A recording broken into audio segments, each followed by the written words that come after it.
Welcome to People Tech, the podcast of the HCM Technology Report. I'm Mark Pfeffer.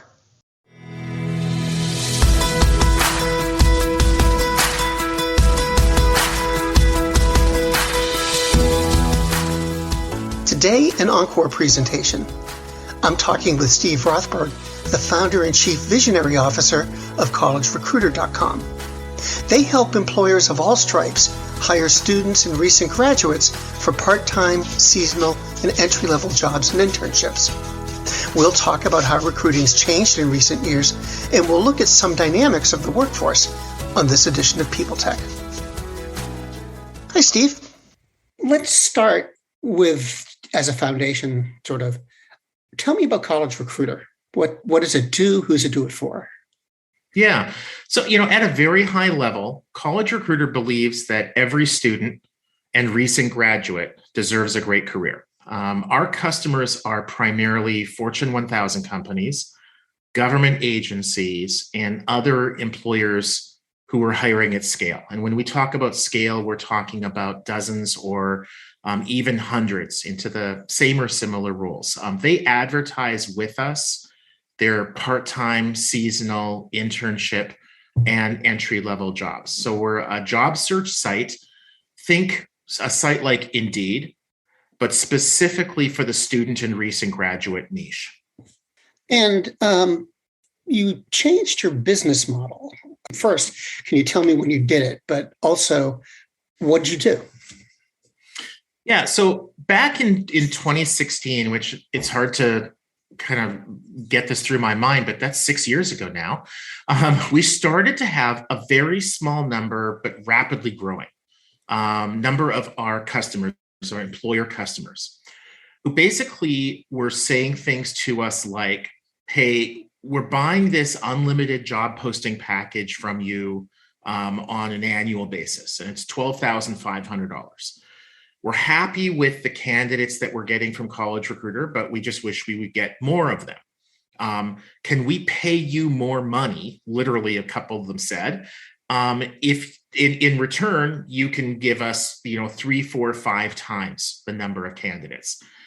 Years before, I had been to a presentation by a guy named Guy Kawasaki, and Guy was the Apple evangelist. I think it was literally his job title. And in his presentation, he was talking about one of the investments that he had made in some startup company, that the way he described it, the founders refused to sell their product to customers who would not, unless those customers agreed to use the product how it was intended to be used.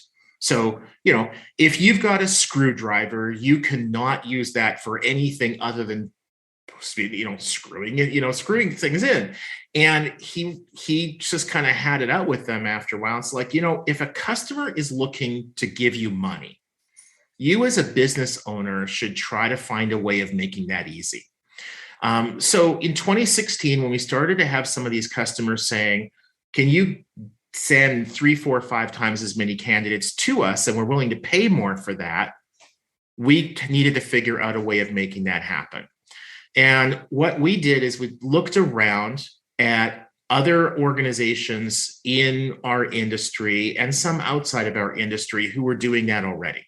And one of them was Indeed, and there were some other pay-per-click job search sites. And basically, what they had figured out was that if they charged their customers, the employers, on a duration basis, a traditional duration basis, X dollars for Y postings or Y dollars for Z months, that the more candidates that they delivered to those employers, the smaller the profit margin was for the job board, because the job board had costs to generate that additional traffic. And by shifting it to a pay-per-click model, what the job board was able to do was to scale that up. If you pay us $1,000, we can deliver 10 times the amount of traffic to you as if you pay us $100. If you pay us $10,000, we can 10x it again. So just by paying more, they could deliver more traffic. And that's what we did. So we created a product back in 2016 called Jobs That Scale.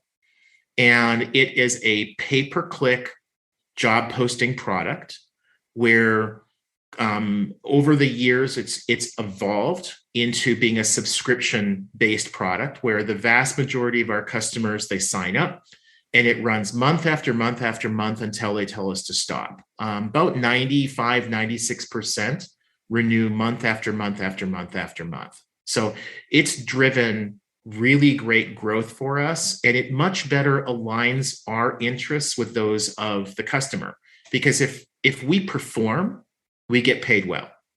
If we don't perform, we don't get paid.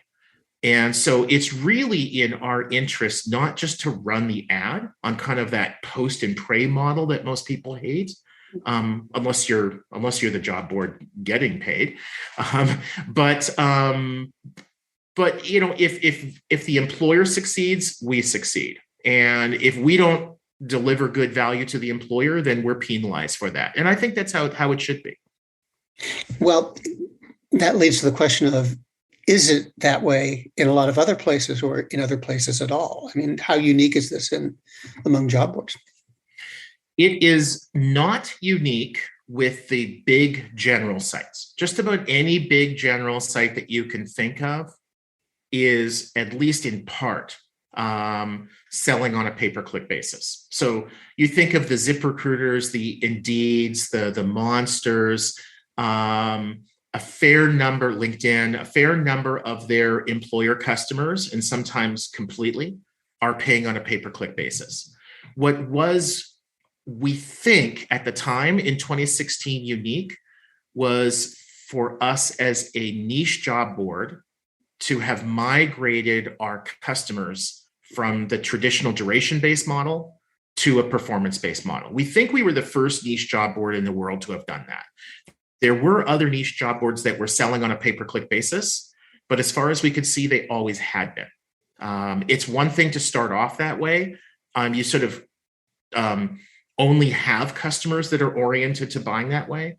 But when you have customers that are used to buying on a traditional duration basis, and you have to educate them about why it's better to buy on a pay-per-click basis, that has a whole lot of challenges. What was also really interesting to us, quite surprising, was how different the skill set of our employees needed to be. Critical thinking skills and ability to really see math, to see numbers, and to see at a glance, is this profitable? Is this not profitable? Is there a problem with this campaign? Is this campaign succeeding? And just to see those at a glance, that was a whole different skill set that we found we needed. And the people that we have now have that. Welcome to Don't Retire, Graduate, the podcast that asks you what you want to be when you grow up so you can graduate into retirement with a purpose and a passion, whether you're 25, 85, or any age in between. Gain actionable financial and mindset tips from your favorite authors, podcasters, and influencers to help you reach that exciting next chapter. Listen now and start building your path to financial freedom and reframing what retirement can mean to you. This is your host, Eric Brotman, reminding you, don't retire, graduate. So you started this in 2016, and it was last year, 2021, that you expanded it internationally. Am I right? Yeah. Yeah. So what did that involve? Yeah. Well, remember, a couple minutes ago, I was saying that in 2016, we had a really small number of customers that were saying, hey, you're helping us with these all-you-can-eat packages. If we paid you more money, could you also help us, by driving more candidates, or could you help us in this way? The same sort of thing started to happen a couple of years ago. We had, again, a small number of customers that, completely unrelated to us, were centralizing their recruitment marketing budgets. Recruitment marketing in most organizations used to be highly decentralized. You'd have a very small budget at the headquarters level. And if you were a big box retailer, each store manager would have his own budget. And he might run ads in a newspaper or put up flyers outside the store or whatever. And recruitment advertising was highly local. What started to happen not many years ago was you started to have more and more employment branding people hired into these large organizations. And you started to have the more of the programmatic vendors really emerging and gaining popularity. So the Jovios, the PandoLogics, Parengo, which became Radency's product, Appcast, et cetera, really started to emerge. And that, I think, fueled the growth where more and more of that recruitment advertising spend moved from the store level to the headquarters and even to the global headquarters. So suddenly, a couple years ago, some of our customers that we had been working with for years, whose budgets were at best national and often regional, started to say, hey, my area now controls the recruitment advertising spend globally. You're helping us in the US. Can you also help us in Canada? Can you also help us in the UK? And again, thanks to Guy Kawasaki, my attitude was, if a customer is asking if you can help them give you money, you want to find a way of saying yes to that. So we started to accept postings that for jobs that were located outside the US. And we made some bad mistakes. Like one bad mistake we made was thinking that we could do all of that in US dollars. And that proved absolutely not to be the case. What we're migrating to very quickly is if you're running postings with us in the United Kingdom, you are paying us in British pounds sterling.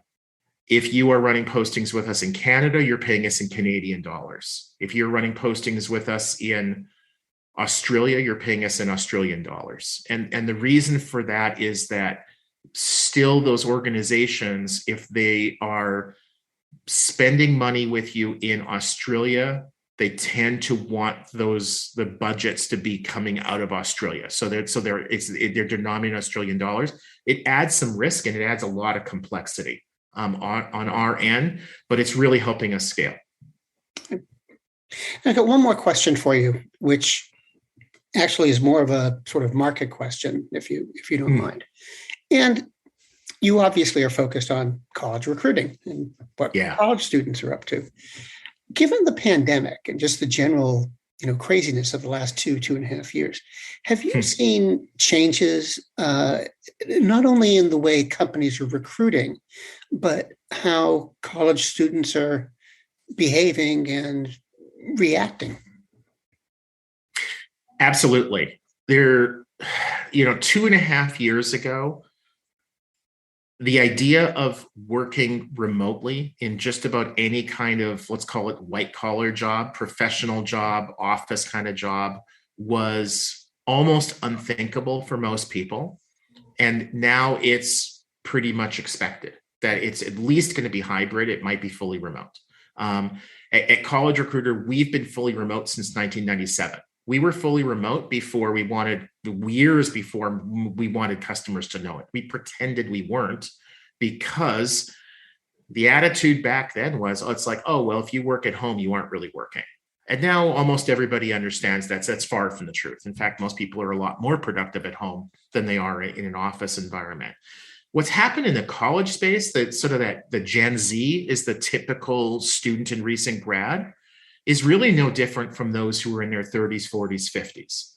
That there are certain people who are much happier working remotely. There are certain people who want to have a hybrid environment. There are certain people who want to be in office. And I think employers that are trying to put everybody into one of those boxes are going to fail. And they think they need to understand that they need to accommodate different kinds of workers in different kinds of situations. And that some weeks you might come into the office and some weeks you might not. There is, I think, a bit of a difference of people who are sort of our generation, let's call it, like Gen Xers and Xers, boomers, et cetera. I think more of us are comfortable and want to work from home. And part of that is that most of us have a lot of experience. We don't need a lot of supervision. And we're also, most of us are past the point where we feel the need to work in an office for social purposes. We already have, spouses, friends, family members, or whatever that we hang out with. But, if you're a 22-year-old and you just graduated and moved halfway across the country, and you're living in a city where you don't have any family or friends, your workplace is where you're probably going to make your friends and perhaps meet your spouse. And when all those people are working at home, that makes it that much harder. I've been watching the We Crashed series on, I think it's on Hulu, about the WeWork company that create, well, they didn't create, but they sort of popularized co-working environments. I think we're going to see a lot more of that, where people can choose to go into an office, even if it's a day or two a week, and they might be there with their coworkers, or they might be there with people who are working for other organizations. But we are social creatures. We do want human contact. And I think that companies need to facilitate that, but not require that. Steve, thanks very much for your time today. Awesome. It's been a pleasure, Mark.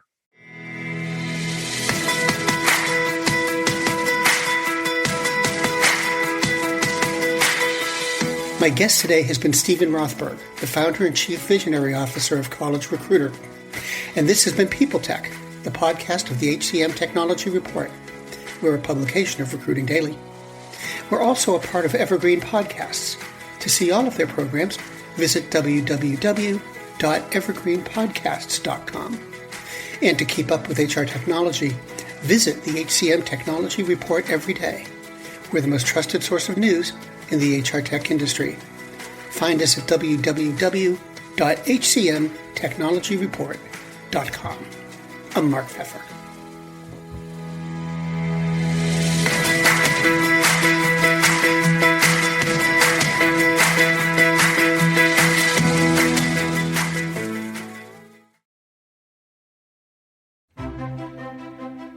Faith in the news media has been challenged, making it even harder to get stories told. The Friday Reporter podcast was created to help audiences better understand the media by hosting journalists who will answer the questions to which we need answers. Join me every Friday to hear more. Do you love news about LinkedIn, Indeed, Google, and just about every other recruitment tech company out there? Hell yeah. I'm Chad. I'm Cheese. We're the Chad and Cheese Podcast. All the latest recruiting news and insights are on our show. Dripping in snark and attitude. Subscribe today wherever you listen to your podcasts. We out. The holidays mean more travel, more shopping, more time online, and more personal info in more places that could expose you more to identity theft. But LifeLock monitors millions of data points per second. If your identity is stolen, our US-based restoration specialists will fix it, guaranteed, or your money back. Don't face drained accounts, fraudulent loans, or financial losses alone. Get more holiday fun and less holiday worry with LifeLock. Save up to 40% your first year. Visit LifeLock.com/podcast. Terms apply.